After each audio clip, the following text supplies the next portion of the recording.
Ой за. Сайн байна уу? За урилга хүлээж авсан баярлалаа. Ийш өсөө. Баярлалаа. За. За ингээл эхлэв шүү дээ. За. За юундаа сандрдээ. Сандраагүй.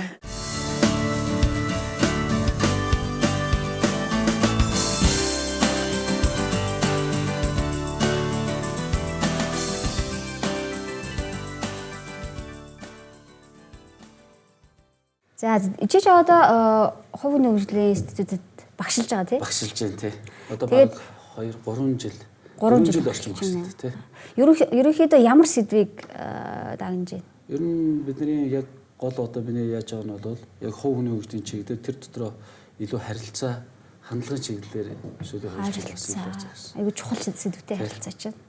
Тэгэхээр ингэдэм одоо жишээлбэл багш нарын онцлогоор шалтгаалаад хичээлүүдийнхаа сэдвийг тус нь авд юм уу? Эсвэл ерөөсөө бүх багш нар ерөөсөө бүх сэдвээр яг төлөвлөсөн сэдвээр ярих ёстой гэж та нар ерөөсөө бүх сэдв байдаг юм уу? Тийм юм бол байгаа. Ганц хоёр тийм. Хувийн хөгжлийн институтын багш нар институтын бүх хичээлийг бол заах одоо чадвартай. Яг тэр дотор арай илүү бие биенээ мэрэгшсэн тийм. Жишээлбэл удирдлагын чиглэл гэдэг тэр арай өөр одоо шууд бол байгууллагуудад удирдах халамжаал хачижсэн хүмүүс гэдэг ч юм уу тийм арай ажил амьдралын туршлагатай тийштэй бас одоо тийшээ заагаад явна. Тийм миний хувьд болох дээр илүү одоо харилцааны чиглэл рүүгээ байгууллагуудад одоо харилцааны чиглэлийн ажил хийжсэн учраас ер нь байгууллага дээрээс нь бас манай нэг гэр бүлийн хүн чинь гэр бүлийн чиглэлээр сурсан учраас тэгээ хувь хүний харилцаа гэдэг энэ тал руугаа надад ярих нь бас илүү амар бас амьдралд илүү ойрхон санагдаад тэр зүйл рүүгээ их заана. Одоо ингээл 2-3 жил багшилж ийн гэлдэж штэ. Тэгэхэд яг харилцааны чиглэлээр ингээ анзаарч хад одоо эргэн тойронд те хувь хүмүүсийн харилцаа ер нь ямар төвшин байгаа юм шиг санагдаж байна. Үнэхээр яг унтчихсан учраас энэ харилцааны төвшин яг хэрэгтэй зүйл гэж харж байна уу? Эсвэл яг нэг зүгээр шатаах ёстой зүйл гэж харж байна уу? Эсвэл ерөөсө хангалттай энэ харилцааны асуудлыг яриад авах албагүй ч юм уу те тэгж харж байна уу? Ер нь бол өөр харилцаа гэдэг хүн нэг төвшөнд ингээ бариад байгаад байдаг зүйл бол бас биш юм шиг байна. Яг тэр амьдралын нөхцөл байдал амьдрал бий болж байгаа одоо процессуудаа шалтгаалаад тэр хүний бусдад харилцаа бас өөрийгөө үнэлэх үн дэмжинд тодорхой нөлөө үзүүлээд явд юм байна гэж юу н ойлгож байгаа. А тэгвэл нөгөө нэг талаар бол хүн өөрөө нийгмийн бүтээгдэхүүн нийгэмдээ харилцаж байгаа харилцаад явж байгаа хүрээнд яг сэтгэл хөдлөлтөө биш нэг ёс зүйн хүрээнд өөрийнхөө харилцааг бол ямар ч нөхцөлдөөс аваад явах тэр чадварт суралцах хэрэгтэй юм байна. А тэр зүйлийг бол бид нар яг багаас нь хүүхдээ тийм ээ багаас нь сураад эзэмшээд явах нь бол илүү зөв байд юм байна. Бид нар ерөнхий болон сургууль тэр болгоно харилцааны чиглэлээр юм байхгүй. Тийшээ байхгүй боловсролын ингээд нэг өөртөө ойр хүмүүстэйгээ ярьж хөөрөөд нийлээд бүлэглээл явж байгаа л нэг утхан албан байгууллагад орж ирэх дээрээ одоо тодорхой төвшөнд энэ харилцааны төвшөнд мэдэрдэг ойлгодог. Дээрээс нь одоо гэр бүлийн харилцаа тэгээ нийгмийн стресс гэдэг юм уу тиймэрхүү юмнууд нөлөөлөөд тэгээд явна. Тийм учраас хүн өөрийгөө байнга харилцаа хандлагын чиглэлд өөрийгөө тогтмол авч явж явах хэрэгтэй, бэлдэж явах хэрэгтэй, эргэлж харж явах хэрэгтэй юм байна гэдэг л юм бодож зүгээр. Би яагаад одоо би ингэж байгаа байхгүй юу? Өөрийн чинь нөгөө 2-3 жил багшлсан гэхэд мэдээж энэ тэнд очив штэ. Тэгээд хичээл заана. Тэгээд ерөнхийдөө эргүүлээд хүмүүсийн хандж байгаа хандлага, за тэгээд байгаа төвшин эдгээр чинь бас ондоо харагдан. Тэгээд хувь хүний хувьд, багш хүний хувьд нэг дүгнэлт гаргана штэ. Ер нь хэр багш вэ? Цаадуул чинь.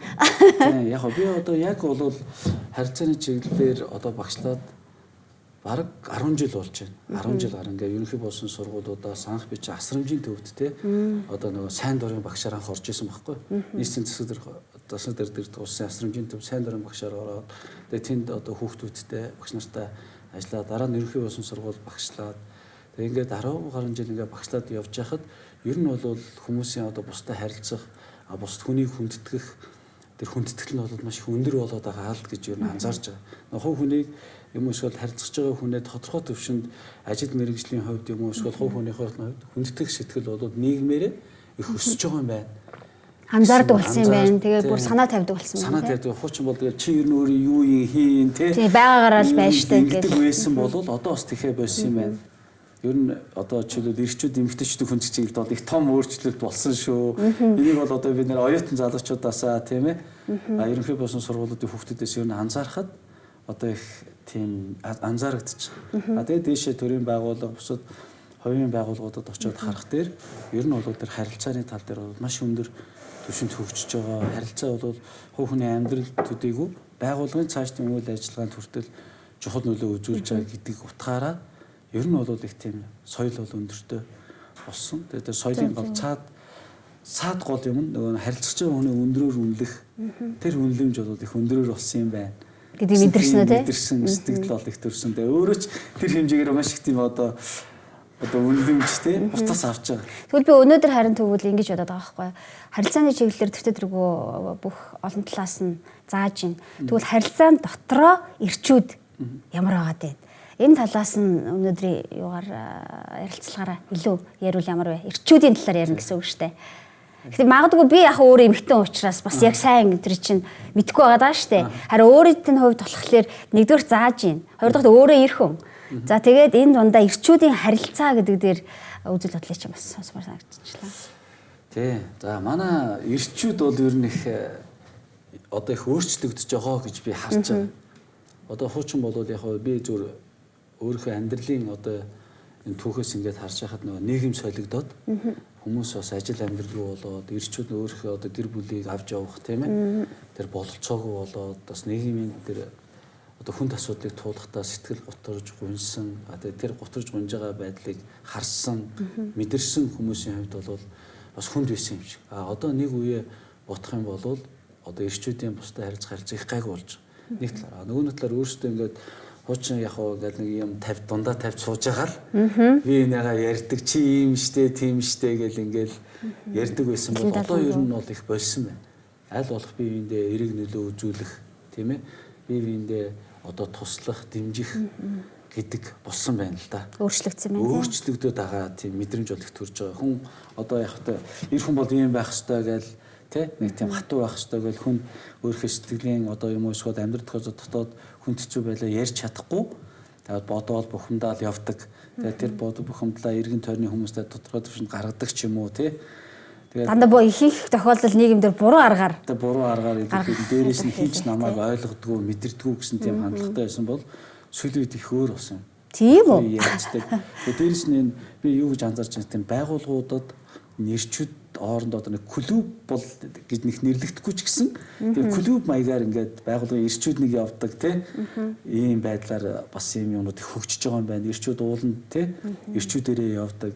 Ирчүүдээрээ бас ингэж ретрит хийдэг тийм ийм байгууллагууд маш их хөгжиж байгаа юм байна. Ирчүүдийн бас харж байгаа. Дээрээс нь нийгэмд ч гэсэн нэг ирчүүдийн оролцоог нэмэгдүүлэх чиглэлээр их өөрчлөлт гарч байгаа юм байна гэж юу н анзаарч нэг талаар нөгөө талаар бас анзаарч байгаа зүйл ирчүүд их ганган болсон. Одоо ер нь хооч эмэгтэйчүүд ингээд чимжсэн бол одоо ирчүүд их гоё хувцалдаг тийм их гоё болсон байна. Үс гизэг одоо гадаад байдал тийм үс зүүж байгаа зүйл үнэхээр анхаардаг болсон байна гэдгийг одоо жил ирэх тусам тэгээд аливаа баяр ёслол болох тусам их одоо ханзаарч мэдэрч цэцэг байсан ирчүүд их олон болсон байх шүү. Цаагурчин тийм.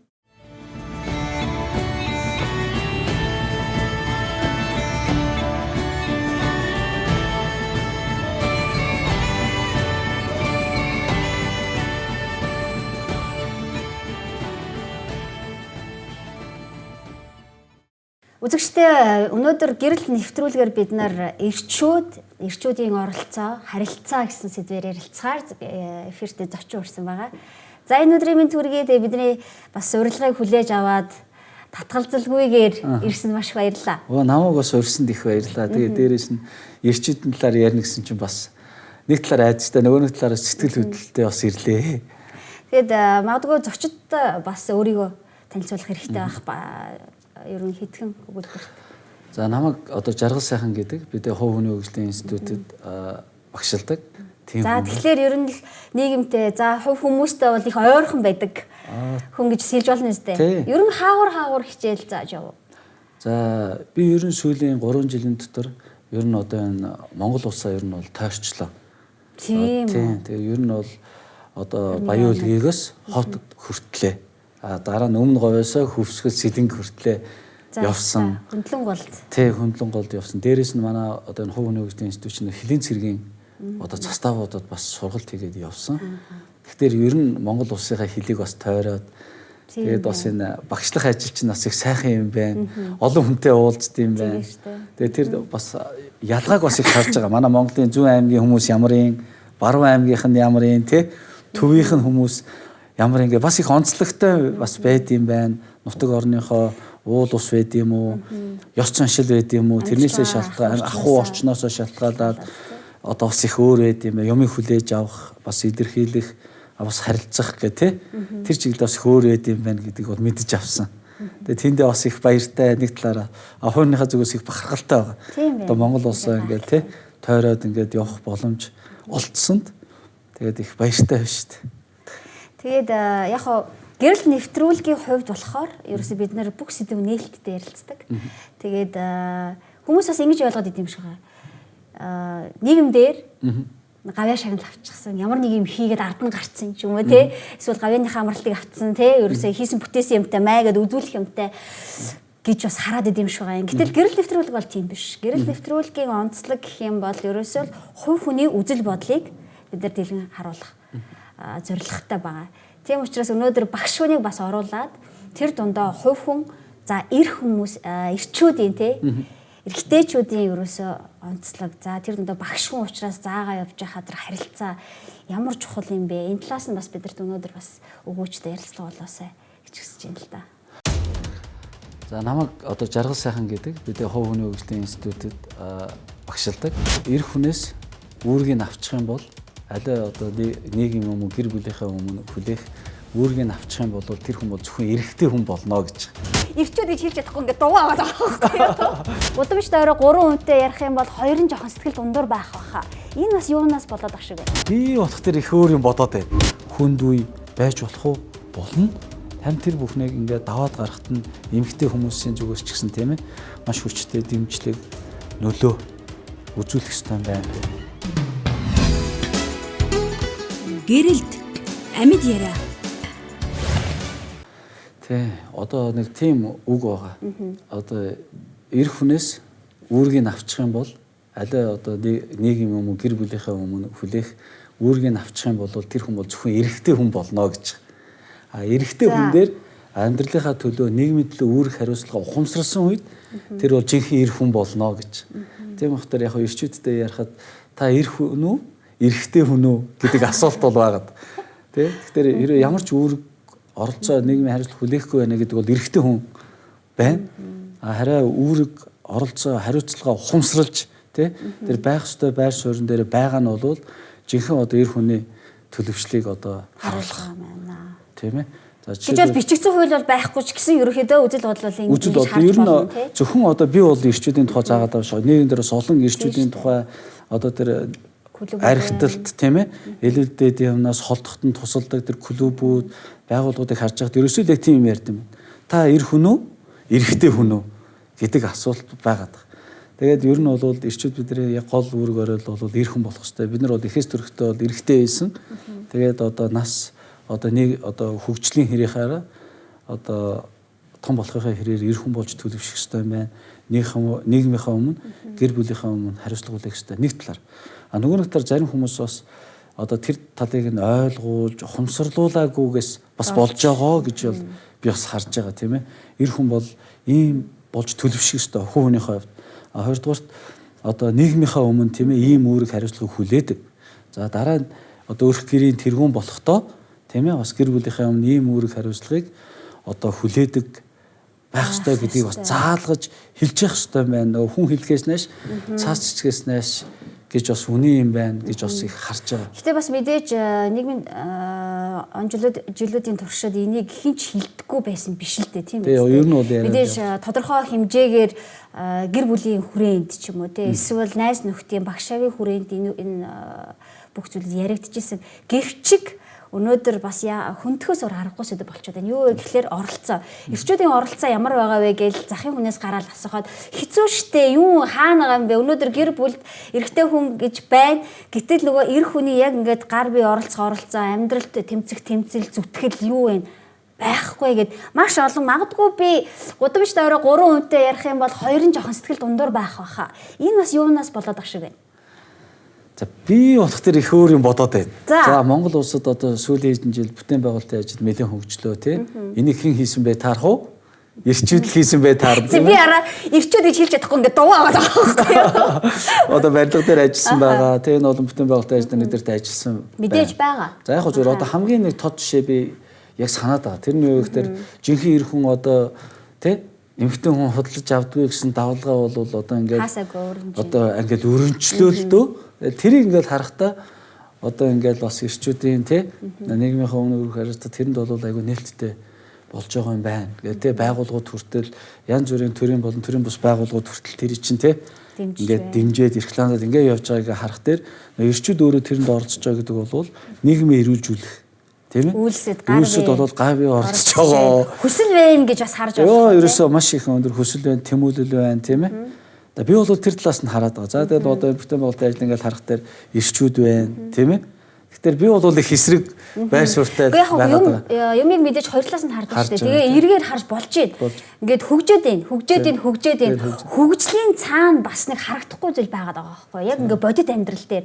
Өнөөдөр гэр бүлээ авж байгаа эмэгтэйчүүд маш олон байна. За нөгөө хүмүүс ярьдаг ирээн рүү гахаа өөрөө явж байгаагийн хэдэн хувь нь илүү хувь нь те талаас илүү хувь нь эмэгтэйчүүд байна. Өнөөдөр гэртээ болоод гудамжинд ажилгүй хийгээд гаж буруу одоо үйлдэл хийгээ явж байгаа ирчүүд хамгийн харагдаад байна ч юм уу те. Яг иймэрхүү зүйлүүд бас дуурж л байгаа шүү дээ. Дуурж байгаа. За би бол бас яг хөө ингээд өмөөрөө дах гэхээс илүүтэйгээр яг би бол амьдрал дээр бодит байдлыг бол мэдчихлээ тийм ээ. За би бол эмэгтэйчдээр бол бахархаж байгаа. Эмэгтэйчүүд одоо амьдралыг авч явсан ч яваагүй ч бай.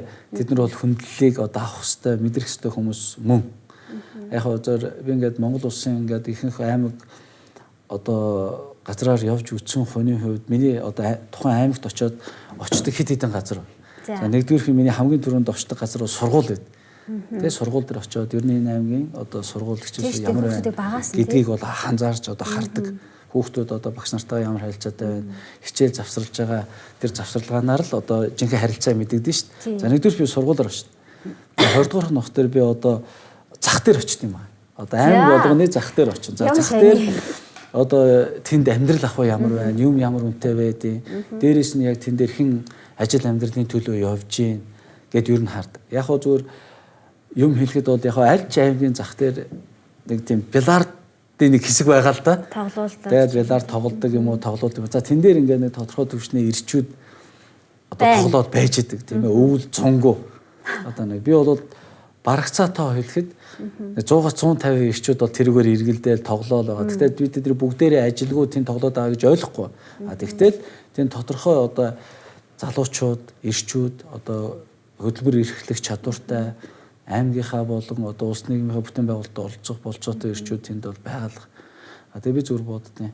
Ер нь хүний нөө өөртөө итгэхтгэлийнхэн тал дээр бид нэр их одоо бодох ёстой тийм ээ. Жишээлбэл хүн нас залуу нас байна, эрүүл байна. Тэгээ яагаад тэр хүн ажил хийж чадахгүй байгаа юм бэ гэхээр өөртөө итгэхтгэл дутаад байгаа юм байна гэсэн тийм бодол үүдэх байхгүй. Тийм учраас би бас зүгээр боддог. Эмэгтэйч вэ, ирчүүч вэ, ер нь хүнд нөө өөртөө итгэхтгэл одоо аяг чухал. Тийм учраас бидний одоо гол нөгөө нэг заагаад байгаа тий эргэж хүн та ийм байгаа ч гэгээд бид нар заагаад байгаас илүүтэйгээр тухайн хүнийг өөртөө итгэхтэйг хөгжүүлэх чиглэл бид нар ингээ хичээл одоо их ордог байхгүй юу. Бид нар өөртөө итгэмээр байна гэдэг. Би ч гэсэн бас нэг цаг үед одоо тийм л байсан. Зарим одоо ирчүүд байгаа ингээл октоодтай залуучууд байна тийм ээ. Октоодтой үерхэж бол чаддаг.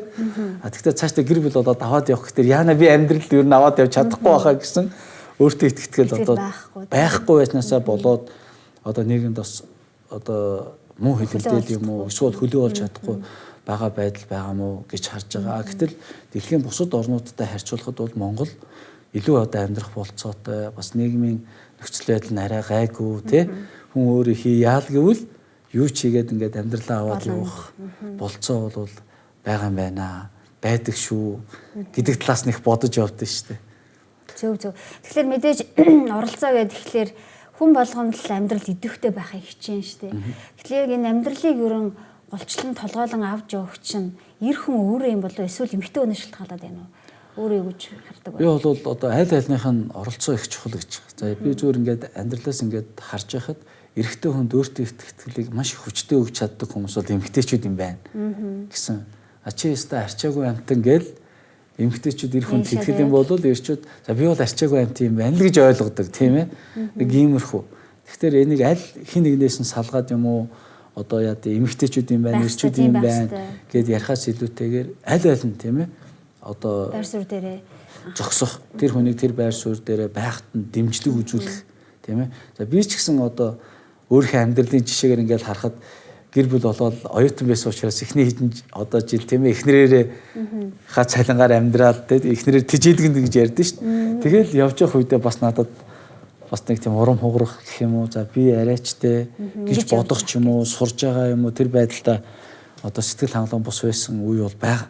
Тэгээ хүн энийг бол дав туулах хэрэгтэй байна. Амьдралын нэг үед байдаг тийм мөчлөг гэх юм уу те үе юм байна гэдэг хүлээн зөвшөөрөөд тодорхой үе ирэхдээ би одоо те одоо амьдралаа авч явахын төлөө юу ч хийхэд бэлэн юм а гэсэн тийм одоо хандлага бодолтой байх нь зөв өө гэж бодож байгаа. Хүн ажилгүй байж болох уу болно.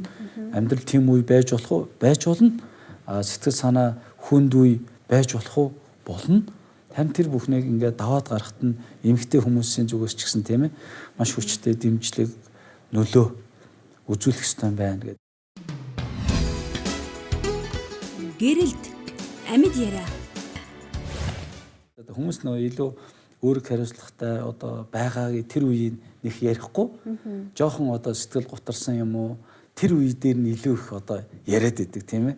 Сайн сайхан явахт нь одоо чинийхээ одоо буйнаар гэх юм уу тий чинийхээ одоо энэ сайн сайхан байгаа байдлаар энэ нөлөөллөөр миний гэр бүл ийм явна гэж одоо хэлэхгүй.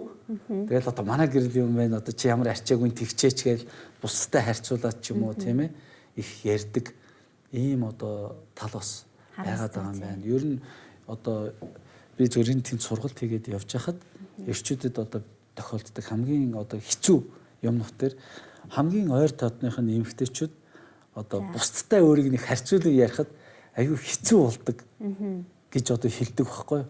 Өөрөөсөө чи одоо тэрийг харалтаа тэр амьдралаа яаж авч ийн чи өөрийгөө харгээл тэгэхээр мэдээж тэр чинь амьдралын нөхцөл байдал болцоо олон юм нөлөөлж байгаа шүү дээ.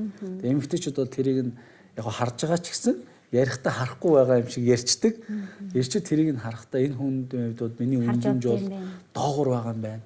Эсвэл бол энэ хүн тэр хүнийг надаас илүү үнэлдэм байна гэдэг ч юм уу. Тэгээд ийм мэдрэмт төрхтөр ир хүн чинь бас их тийм хэцүү болдог, ундаг, гутардаг, ундаг байгаа. Тэгэхээр би бас бодож байгаа. Эмэгтэй хүнийг ирчүүдл хөөрхөн гэж хэлэхгүй бол эмэгтэй хүнд бас онцгүй шүү дээ, тий. Эмэгтэйчдээ би нэг ямар гоё ингэ гэдэг чинь. Гэхдээ ирчүүдл чи өнөөдөр ямар үзэсгэлэнтэй харагдаж байна гэж хэлэхгүй бол бас сэтгэл нь ханахгүйтай адилхан. Ир хүмүүс бас эмэгтэйчүүд л гоё сайхан үг хэлжээж яг жинхэнэ ир хүн болгоно гэж одоо би ботдог. Гэтэ түрүүний нэг зүйл дээр би эргүүлээд нэг тайлбар хэлэхэд яг үнэндээ ганц алдахт нь чи ястаа арчаагүй чи болохгүй юм гэж бас эмэгтэйчүүд хэлдэггүй болов уу? Тэр нэг удаа төвчдөг, хоёр удаа хардаг, гурав дахь удаага хэлдэм болов уу? Миний эргэн тойрны эмэгтэйчүүдийг би ажиглаж байхад тэгэхээр нөгөө хүнд нэг бас нэг төвчээрийн нэгдүгээр, хоёрдугаар, гуравдугаар яг шатан дээр нь тэгж хилдэг юм болов гэж бас бодогддог л дээ. Баян чи болохгүй юм, чи арчаагүй, чи чадахгүй юм гэ хажуудахаа бас тэгээд авах юм бас ховор аха. За би бас нэг юм бодож байгаа. Манайхаа нөгөө хүмүүсийг ирчүүдийн голч нөгөө хүнийг бусдад харьцуулах явдал байна тий. Тэгэхээр одоо би өнөөдөр 30 эдтэй залуу байхад намайг одоо 45 6-тай тий хүнтэй амьдралаа бас авч яваа. Тэр хүнтэй харьцуулаад яриад ах нь өөрөөс зохимжгүй.